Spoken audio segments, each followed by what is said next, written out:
A mid-handicap comparison of the Taylormade Sim and the Taylormade Sim Max. Let's do it.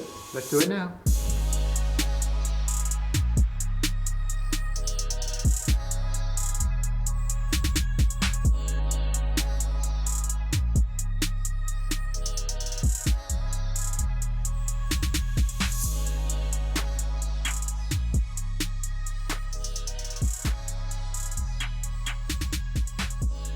Hi everyone, James Robinson here, and this is Mark, our mid-handicap tester. Mark, welcome back to the channel. Excellent to have you on board. We've just finished your test of the brand new Taylormade Sim and the brand new Taylormade Sim Max. So guys, real quick one, I come to you from the future. Well, sort of. Basically, this video comes to you from the past. So this video was filmed before social distancing, before COVID-19 was even a thing. It was, to be honest, it was filmed like kind of the week after the Taylormade Sim and Sim Max did come out, so don't be worrying about social distancing, don't be commenting below saying that we're not social distancing, that we're high-fiving and things, because this video comes from a time when all that was kind of okay and normal.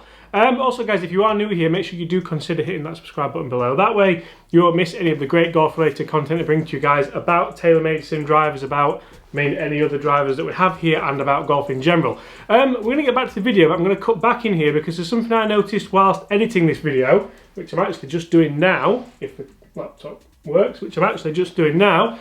And it was quite interesting actually, between the Sim and the Sim Max, and especially one of Mark's comments at the end where I asked him which one he'd go for.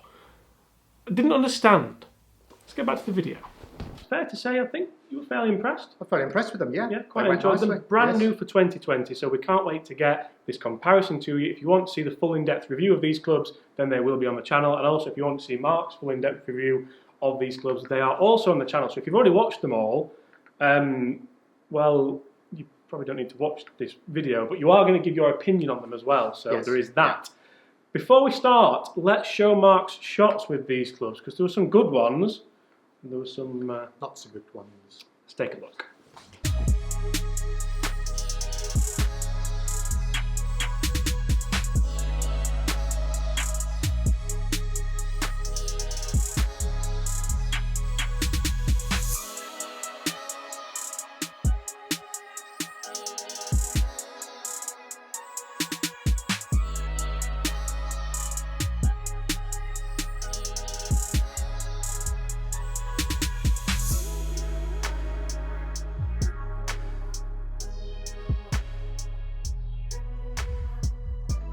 So there were your 20 shots, Mark. Can you believe it? 20 golf. Are you okay?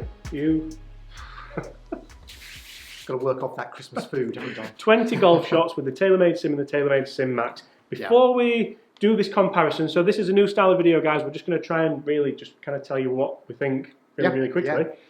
Let's take a look at how they both performed, and let's take a look at the numbers, and let's reveal that lie angle tape, because if you watched the last video on the Taylormade Sim, you'll know exactly what I mean. But before all that, let's compare the dispersion. Now, I've got to say before we do this, dispersion for me, especially in kind of mid-handicap golf, and even when I do the tests as well, almost don't read too much into it. I think there is a forgiveness element, there is an inertia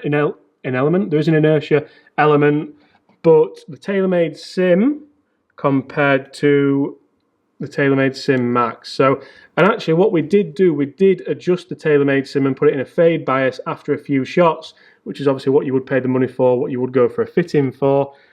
You can see the Sim Max is a little bit kind of more sporadic, but if you would take out kind of that shot and maybe one of those, the core of the shots are quite nice. They are down the middle of the fairway, and then the Sim, as soon as we did adjust it, again, kind of not down the middle of the fairway, but down the left-hand half of the fairway. Interesting how they can differ so much in the space of 10 minutes. Same shaft, same loft, same everything, just different head. What about the numbers? So, as you saw in the Sim video, we did cover these up with a little bit of tape, so we didn't ruin this video for you. Let's take the tape away, and let's see just how. There we go. That was very theatrical, wasn't it? So, as you can see, guys, very, very close. The Sim Max has taken it by, well, a couple of yards to be fair. Club speed exactly the same. Ball speed a little bit higher actually on the Sim, which is interesting. but the spin rate's done it, so 3,500 spin on the Sim Max as opposed to 38,000 spin on the Sim. And for me there, Mark, we are probably clutching at straws a little bit if we're saying there's a big difference between those two drivers. Yeah. I mean, to be honest, guys, we want your opinion here, don't we, Mark? So between the Sim Max and the Sim, what did you think? Looks, sound, performance? Well, as far as I'm concerned, looks first.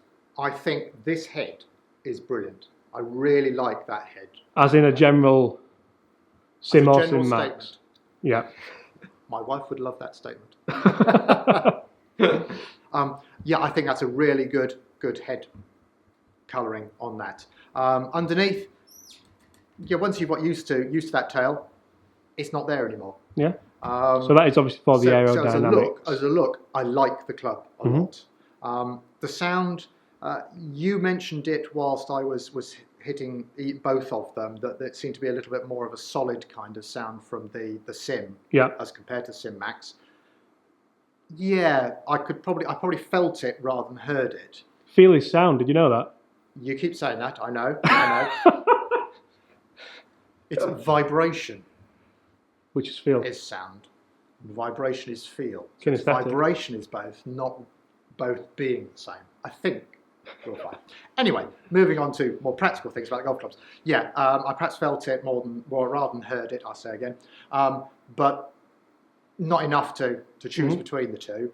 And as far as the swing and confidence with it, I felt happier with the Sim Max. Yeah. But I think that on a fitting basis, I would be happy to use both of them depending on what the fitter would put me in. And it would be interesting, so such as like the Taylormade M5, the Taylormade M3, the Taylormade M1, whenever you would go for a fitting, generally what the fitter would look at is what settings would I fit the Sim, the M3, the M1, the M5 into. If it is a neutral setting, generally they're going to be looking at the M2, the M6, the M4, the Sim Max. That's generally what I've found from experience anyway. So Mark, if you were going to pick one, what would it be?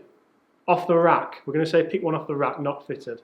Ooh, if I pick her off the rack, I'd go for the Sim Max. And then fitted, we don't know, do we? Fitted, I'd go for whichever one was the better for my fitting. That's why I asked you about the rack. Yeah, exactly. So guys, we are back in the office, and it is back in the future, but the present and not the past. Basically, so Mark told us that he preferred the Taylormade Sim Max, which is fine. It's obviously cheaper. It's kind of, there's less going on with it. But if we look at the dispersions, so obviously we've had a look at the dispersions now, and when we did tinker with the Taylormade Sim, so with the movable weight in the front, it was miles better on dispersion. It may have been kind of, didn't necessarily go any further. In fact, it went a couple of yards shorter. That's obviously down to Mark's strike and down to consistency levels. But generally, I thought when we did put that weight in the toe for in the fade setting, the dispersion was just way better. And I don't know why I didn't pick up on it at the time. I don't know if we were rushing to get videos done or what, but I just didn't get it. Looking back, I think the price difference between the Sim and the Sim Max, obviously I'm not a club fitter either. I do have an idea on what happens. I have an idea what will happen to CG, what will happen with different things of the club when you do move weights and things like that.